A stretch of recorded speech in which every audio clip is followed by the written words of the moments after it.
shine. It's what we do.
I don't want him to pull my legs in and put me on my butt. I don't want Jake to be able to do anything from here, right? So this is what the sprawl's for. A guy takes a shot, he's already in on me, I couldn't stop him out in space, so now I gotta do something so I don't get picked up and slammed, okay? Basically, I'm just gonna do that same drill we were just doing. The idea is the same. I wanna get my legs back and my hips down as soon as possible, as heavy as possible, right? If you don't see him coming through, you're like dry ice. Yeah, they don't have an entrance. I step. Oh. See what I mean? If a guy shoots a double leg, look where Jake's head goes. Right in the guillotine range. So whether I finish here or rather than connecting like this, boom, I connect like this and then sit to my back and close my feet. All of a sudden, I'm in the guard. He's got no posture and I've got his neck.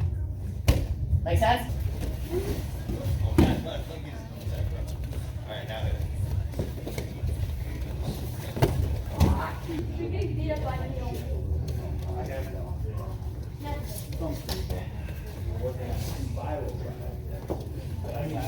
Right.